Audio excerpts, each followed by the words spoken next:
Welcome to this new video series about how to use Logos software to prepare for the Sabbath School lessons, the second quarter of 2015 on the Gospel of Luke. A lot of Adventist pastors have now got their hands on this incredible Bible software called the Logos, and I'm here to take you through this quarter about how to use the software to improve the quality of your Sabbath School lessons. My name is Raymar Vetner. My background, very quickly, I've been a pastor and an administrator in Norway. I've got my PhD in New Testament from Andrews University under John Pauline, and now I'm teaching New Testament at Montemorelos University in Mexico. And I really love Logos for a specific reason. I'm worried about the amount of Bible content we have in our Sabbath schools and in our sermons from the pulpit. There's not enough serious studying of Bible going on. The pastors, when they preach, have too little Bible in their sermons. They barely touch the Bible, very rarely seriously explain on the scriptures. And in our Sabbath school, we usually spend a lot of time talking about a topic and very little time talking about the Bible text.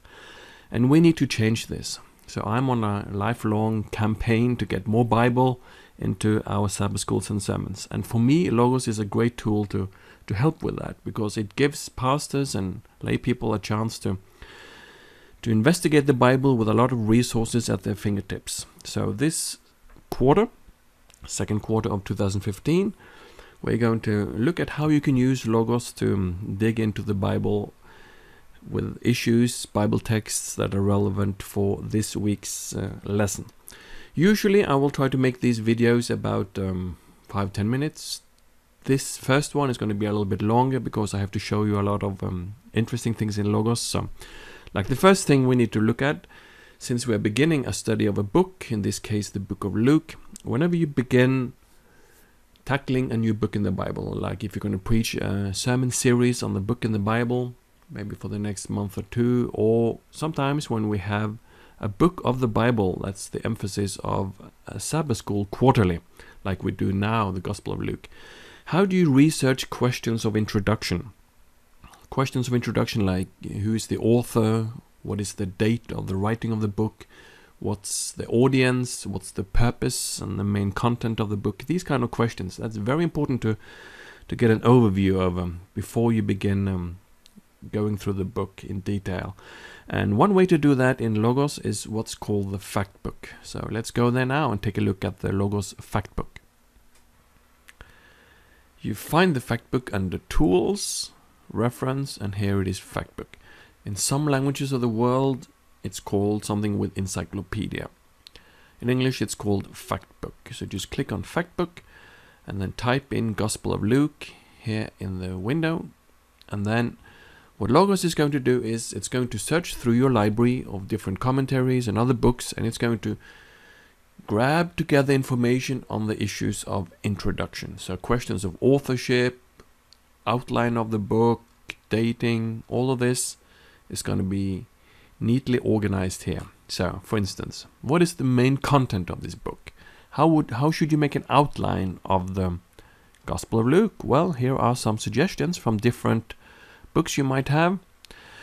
Now, when you see results on my screen, it may vary from your screen, depending on how many books you have in Logos, depending on what package you bought and other books you bought later. So, don't try to find exactly the same book as I have here on my screen. Right now, I'm showing some books that come with the SDA Silver package, New American Commentary.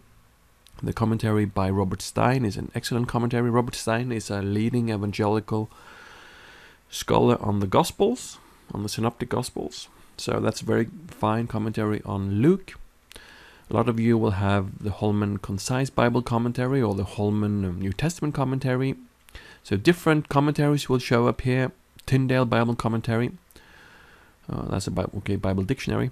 So what you have showing up here will depend on the package you have and on the books you bought. But notice the feature here. When you open the Factbook and you type in a book in the Bible, it will search through your library and it will grab links here to a lot of different pages in the different books that talk about questions of introduction. So here's an overview of the Gospel. This is different outlines of the Gospel of Luke. Who wrote this book? Who is this Luke who's supposedly written this Gospel? Do we know anything about who he is? What does the early church say? And so on. Well, all these questions you'll find here. And when you do this study, you will find out that this Luke is... he's a physician, he's a medical doctor, and he's one of Paul's travel companions in Acts. But here are different articles in different books. What is the dating of the writing of the book? What is the purpose of Luke? Right. So, the Factbook helps you to quickly have at your fingertips links directly to different books that talk about dating, purpose, authorship, content, outline of a book in the Bible, in this case the Gospel of Luke. One of the passages that the lesson study mentions as a background to Luke as a person, who is this author who has written this Gospel, is Colossians 4:10-14. So let's go into Logos and open up the passage guide. You find it under Tools, Passage Guide, and I'm going to show you how you can use the passage guide to do some quick research on a passage. You find the passage guides under Guides up here in the menu, Document Guides, Tools. Under Guides you will find a lot of different guides. Passage Guide is the most universal one.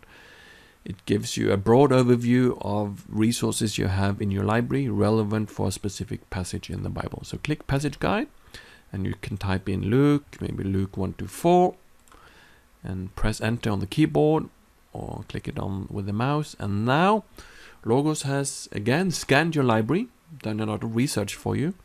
This is your own personal research assistant helping you as a pastor or as a Sabbath School teacher prepare for the Sabbath School lesson.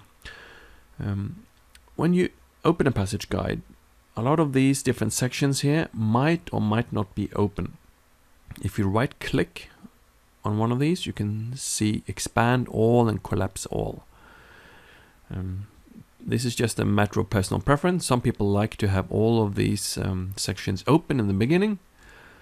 If you have a little bit of a slow computer, it might be a good idea to begin with all of them closed and then open them as you need them. So let's collapse all, have it all nice and tidy. And then let's look at some of the sections here. You have commentaries. So Logos is going to give you a link here to Luke 1:1-4 in your different commentaries. Most of you will have the Andrews Study Bible Notes that was produced by professors at Andrews University and other Adventist professors around the world.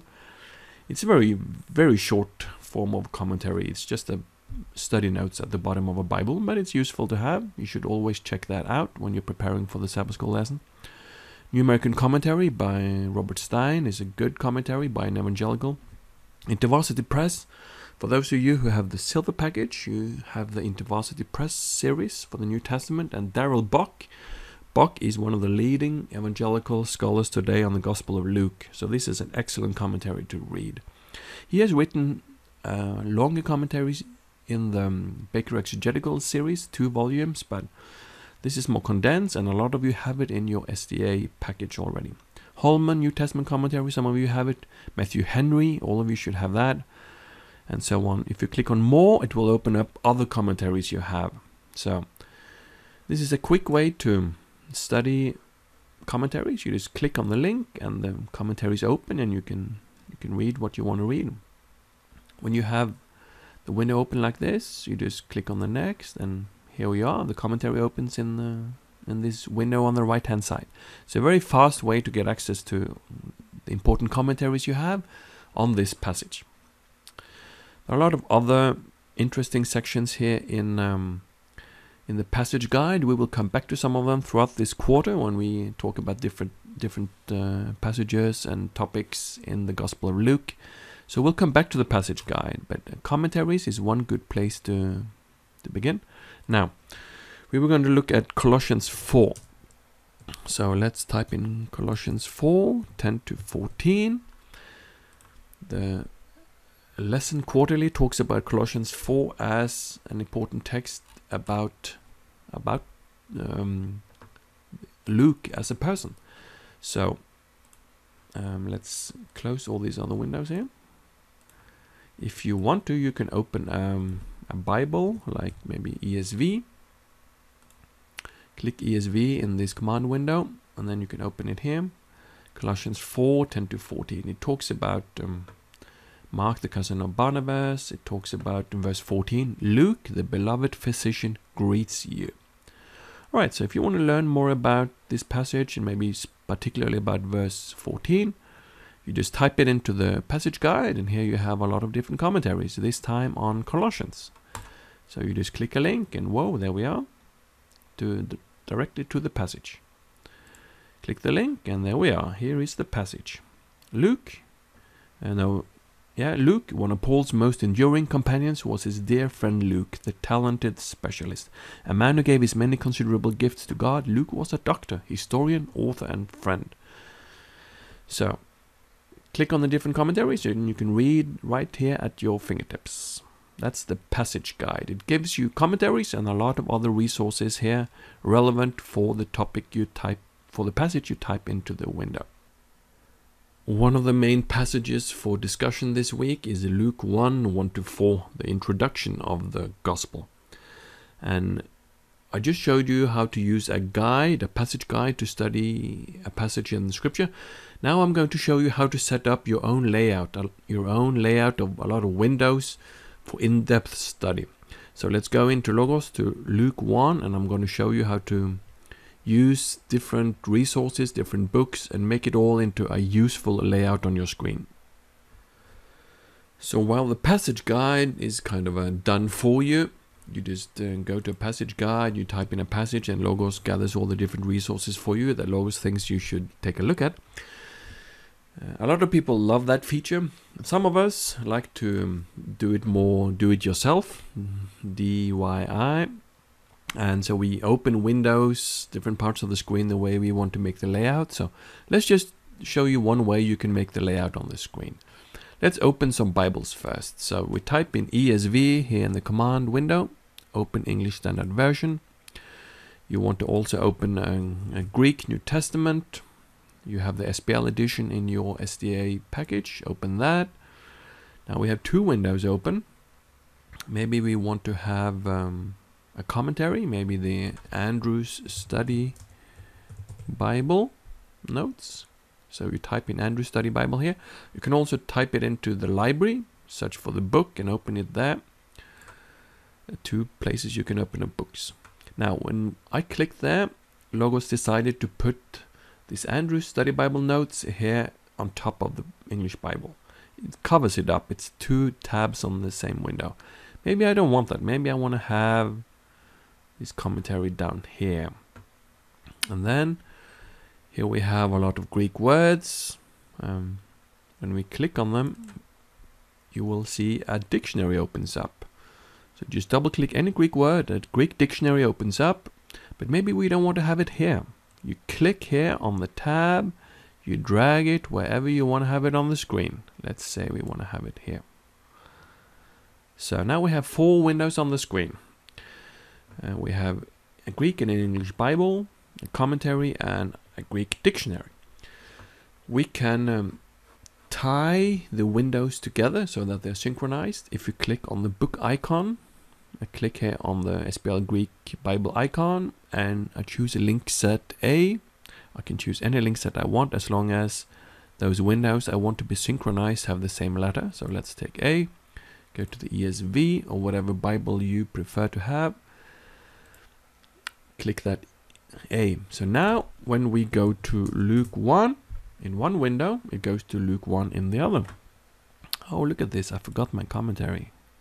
Link set A. And now they're all three windows are tied together. So if we go to another Bible text, all three windows will go with it because all have the same letter A. So Luke 1. So this is the way I often prefer to study the Bible. I open the windows I need for that purpose, whatever purpose I have that day. And then it's possible to save the layout. Up in layout here, Click layout, and here you can save as a named layout. You can give it any kind of name you want. Call it Sabbath School, and then it will show up here in the long list of saved layouts you have. So you can come back to this exact layout later if you want to. Alright, so we have the Bible text open in English and in Greek. We have a commentary and we have a Greek dictionary. Let's look at some of the interesting issues here in the introduction to Luke. The Sabbath School Quarterly talks about some interesting issues. I will let you read the quarterly on your own. But some of the words you might want to look up in the Greek. For instance, in verse 1, Luke says that he has undertaken to compile a narrative. What exactly does it mean to compile? If you, in the visual filter, you see the triangle of circles.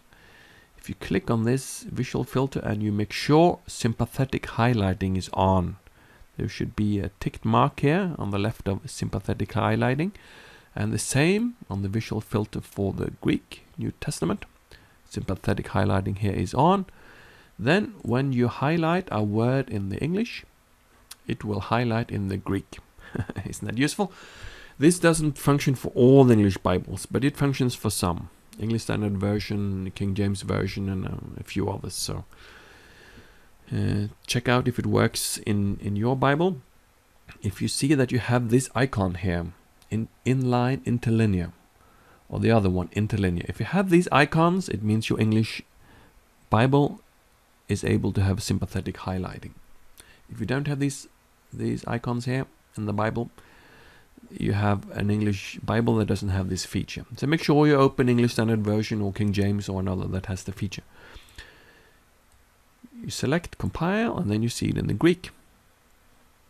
You can also, if you don't want to have a Greek Bible open at all, you can just right click on the word compile and look at this. Logos tells you which Greek word is behind this English word compile. So you just right click on an English word and you have the Greek word here. Choose lemma, make sure this is selected. Anatasomai is selected. This is the lemma, this is the dictionary word we want to look up. Now we can do several interesting things with it. One thing is you have access to the different dictionaries here. So you click here and then it opens up in your dictionary. Anatasomai. You can read more about what it means. Arrange in proper order, to organize in a series. Alright, so he has decided, Dr. Luke, to write a story, to compile it into a specific proper order. It talks about people who are eyewitnesses. Alright, what does that mean? Alright, you have the Greek word, autoptes. That's where you get the word autopsy from in English today. A medical doctor who, with his own eyes, have looked at a dead body. So your own eyes, with your own eyes. That's what the word autoptes means. It means an eyewitness. So Luke, he has been talking to eyewitnesses who've been around, who have seen Jesus. And when you choose lemma here, you can, in the left hand menu, you see search this resource, click on that, and now Logos is going to look everywhere in the New Testament where this word is used. Wow, a whopping one time. This is the only place where this word is used in the Greek. Where this Greek word is used in the New Testament. Interesting. What does it mean? Well, right click again, go down here on the left hand side to the different dictionaries you have. You can open up the different dictionaries. What about ministers of the word? What is a minister? Alright. Lemma. Click lemma here. We can search this resource. That means we're searching the Bible for this Greek word. How many times is this word minister used in the New Testament? This Greek word. Now, we're not searching for the English word minister, since we right-clicked and we chose the word hyperetes. And then we search this resource. It's going to show us every time the Greek word is used. Let's make the window a little bit bigger.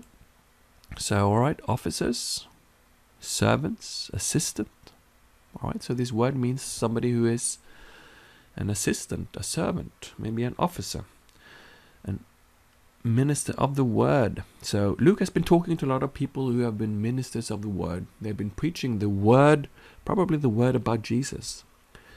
They've been preachers about Jesus, telling the story of Jesus, ministers of the word. By the way, this is where the English word minister, used about a pastor, comes from.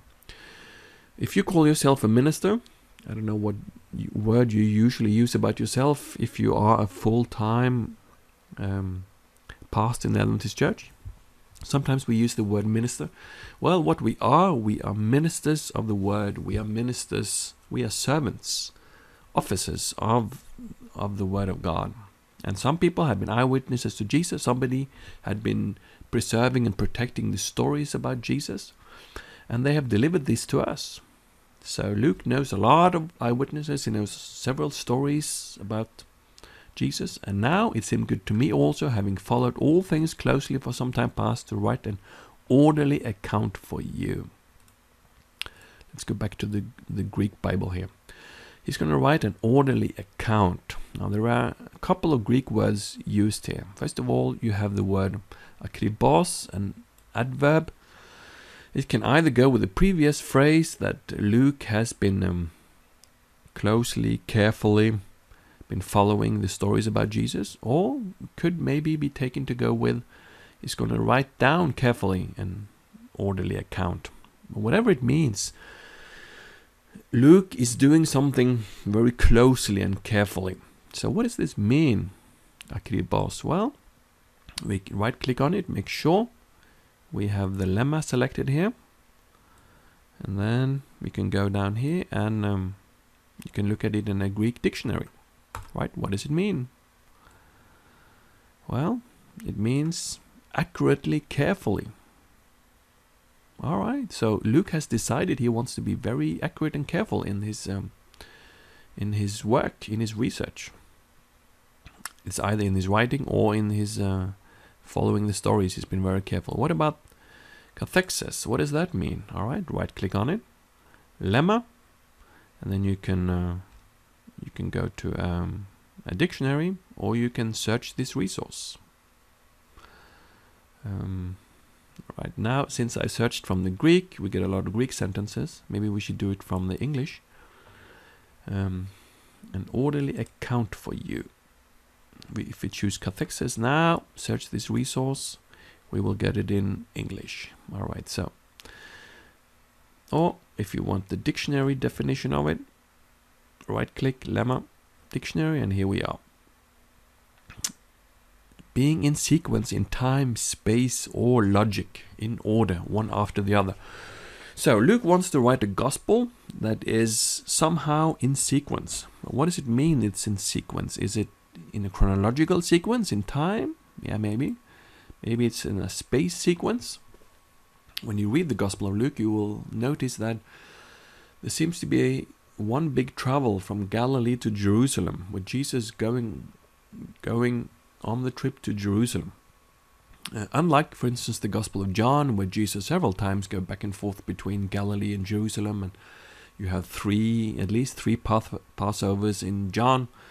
In Luke, there seems to be just one story on the way from Galilee to Jerusalem to his death. So, did Luke want to write it in in a space sequence, or maybe in a logical sequence? Whatever logical sequence made sense to Luke, we don't know. We can maybe assume that he wants maybe to do it in chronological sequence, but we don't know. It was in some kind of order that he wanted it to be. So this is the way you dig into the words here. You right click on whatever word you want, and you look up the Greek word. How is it used in the New Testament? You can find all the places where it's used. You can look it up in a dictionary. When you find a person here, like Theophilus, right click on Theophilus, and whenever it is a person, you will see that in the menu, on the right hand side, you find the person's name. So in this case, the Greek is not that interesting, because it's not a word that you want to investigate for its meaning. It means something about somebody who loves God, But that's not so important. Who is this person really? So you click on Theophilus person, and then you can open up the Factbook. Alright, you remember the Factbook? We were there earlier when we looked at the questions of introduction for the Gospel of Luke. The Factbook is also a place to go whenever you have a person you want to investigate, or a place, or an object in the Bible. You go to the Factbook and you can type it in manually. You can type in Theophilus, or just right-click from the Bible. Right-click, make sure you choose Theophilus person, and then you open up the Factbook. And in the Factbook you have a lot of Bible dictionary articles, whatever kind of Bible dictionaries you have in your package or that you might have bought later. Those Bible dictionaries will show up here. So Theophilus in different Bible dictionaries will show up. The Greek word will show up here. You can look it up on the timeline and so on, different resources here. This is the Factbook where you can do a little bit more research. For instance, you will find out that it says the person to whom Luke addressed his gospel and Acts.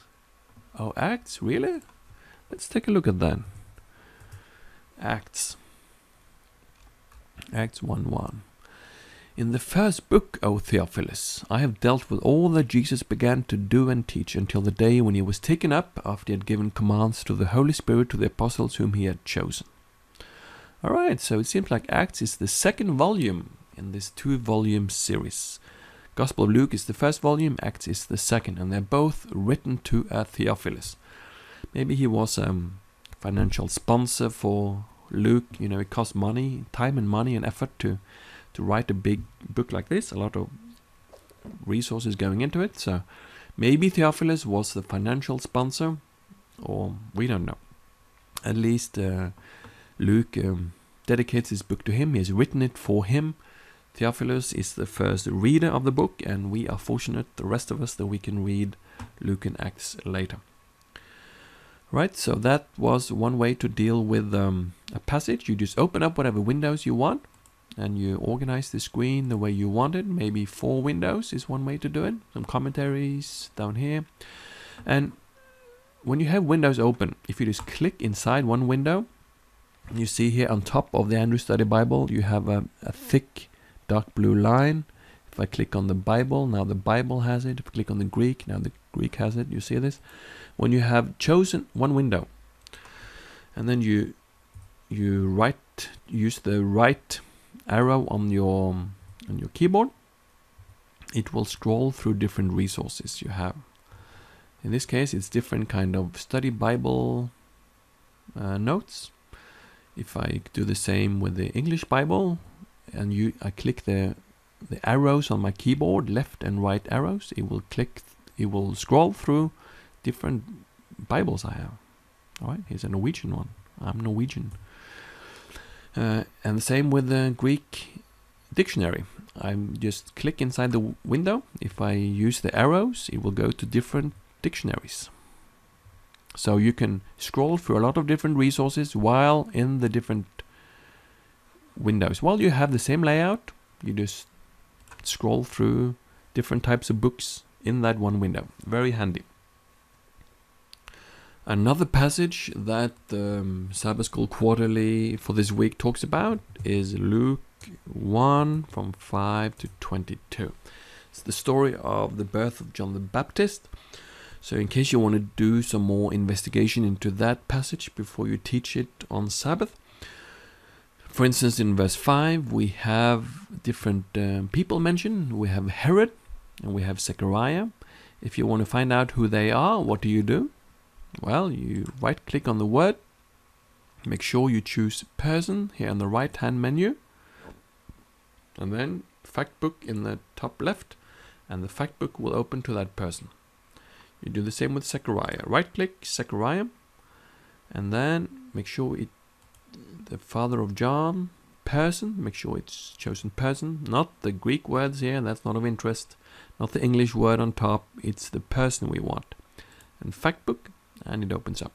You can always just type in a person's name here directly in the Factbook.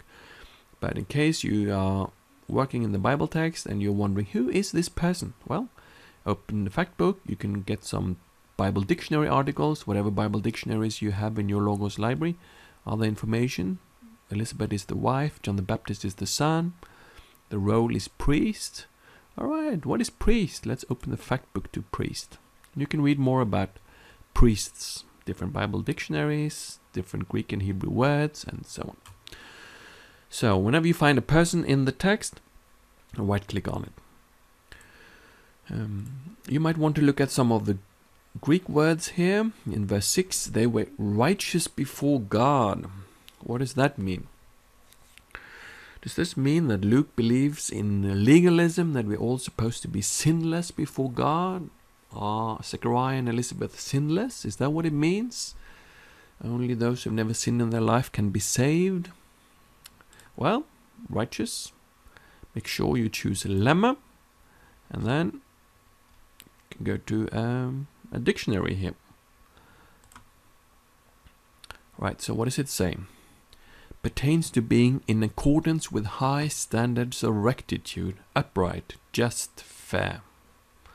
Right, so not necessarily sinless, but somebody who has a high moral standard, has a lot of integrity. Well, what about the word blameless? Doesn't that seem like they are completely sinless? Well, let's choose the lemma. Apemptos.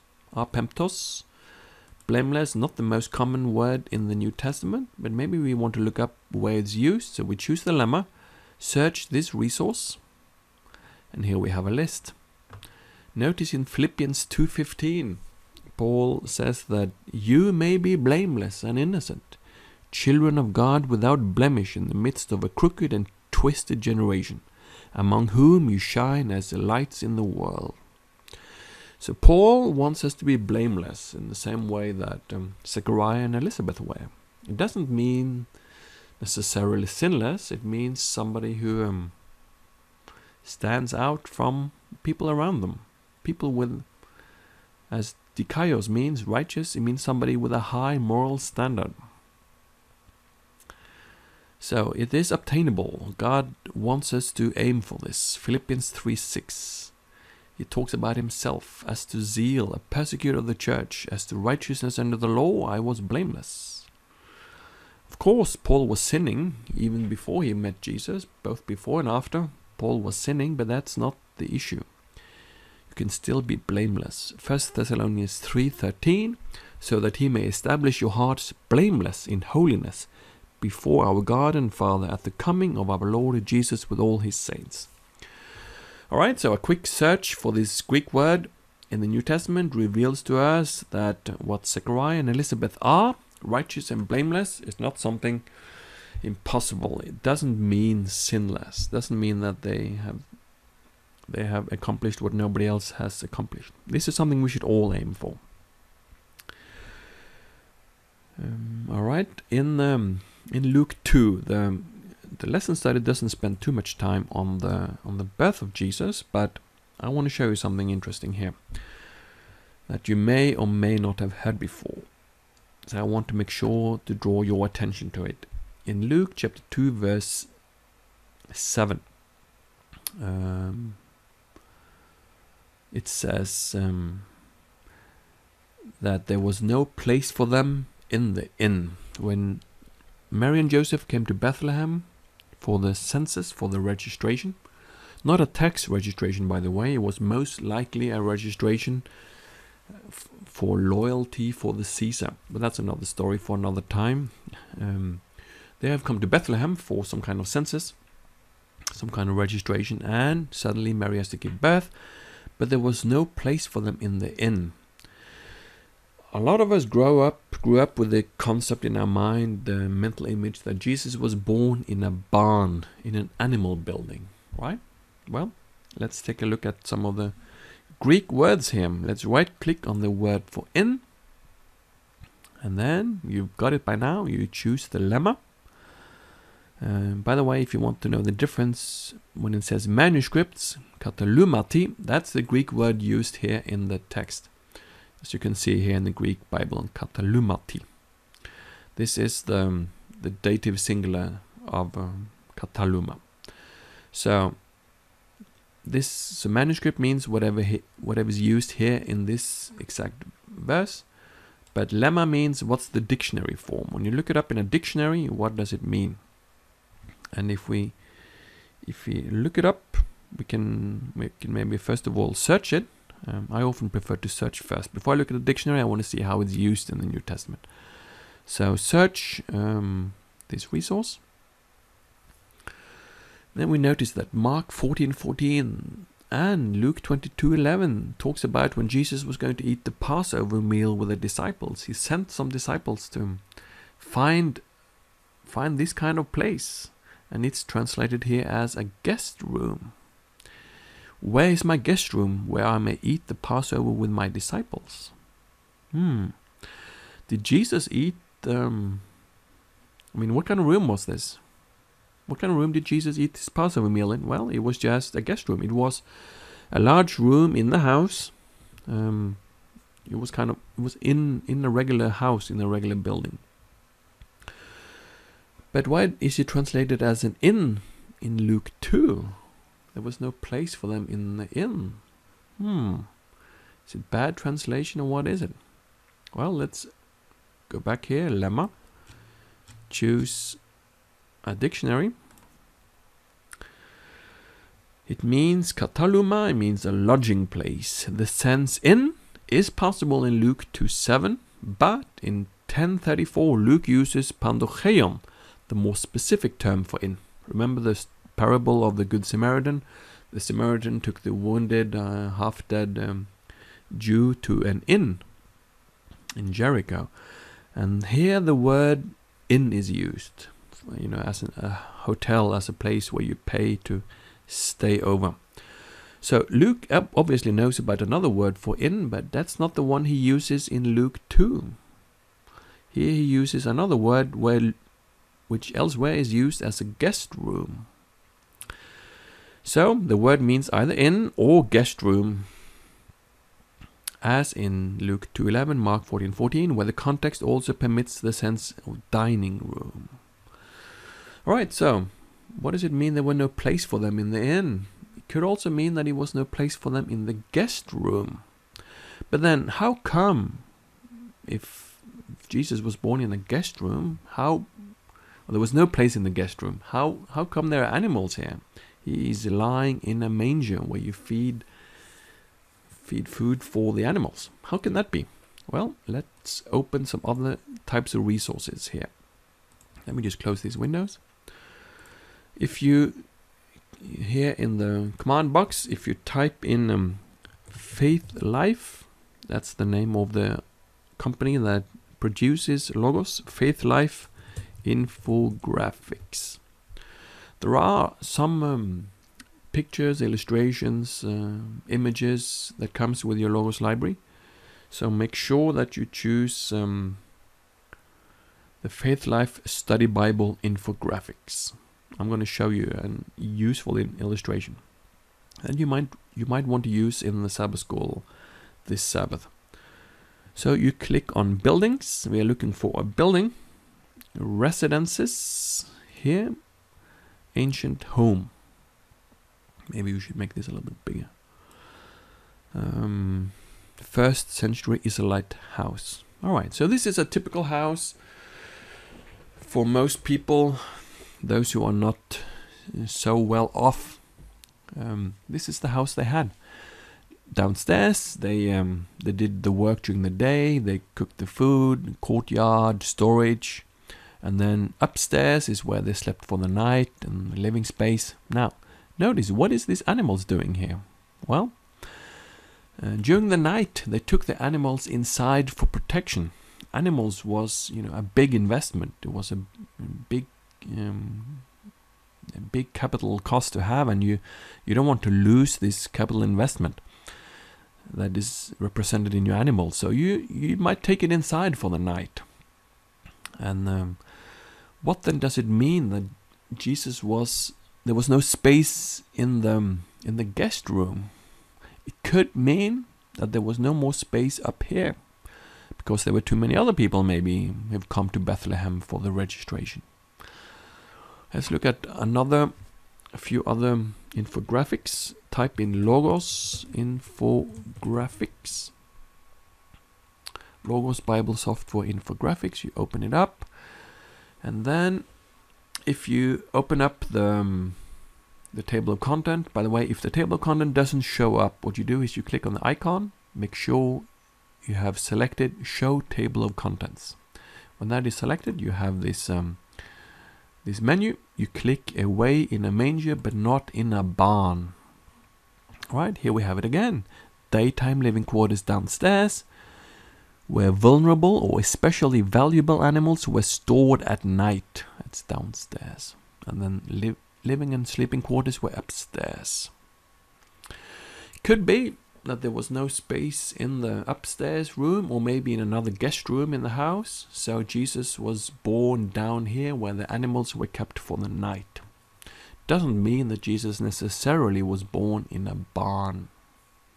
And it doesn't necessarily mean that Jesus' parents were looking to stay in a hotel or an inn. Could be they came to some relatives, but they had no more space in the guest room. To give credit where credit is due, the one who pointed this out to me was Kenneth Bailey.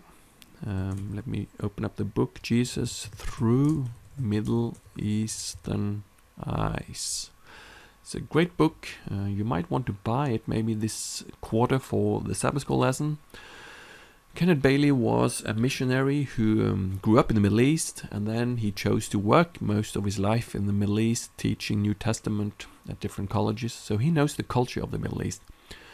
And in this book, Jesus Through Middle Eastern Eyes, in the chapter on Jesus' birth, he illustrates how some people might have built a guest room as an extension of the house, or sometimes it was built as up on the second floor, but there was no space in the kataluma, in the guest room. So Jesus had to be born and was sleeping here in the part of the house where you keep your animals for the night.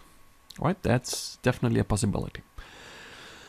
Alright, this were a long video this first week. I can promise you it's not going to be this long every time. Now I've been showing you some of the basic ways of using Logos. You can use the passage guide, you can open up different windows and make a layout on the screen the way you want to have the information, and you can save the layout. In the weeks ahead, the rest of this quarter, I'm going to show you just a few interesting things from some of the resources that you might want to share with your Sabbath School class each Sabbath. Thank you for joining me this first week. I hope you come back to more of these videos. See you later.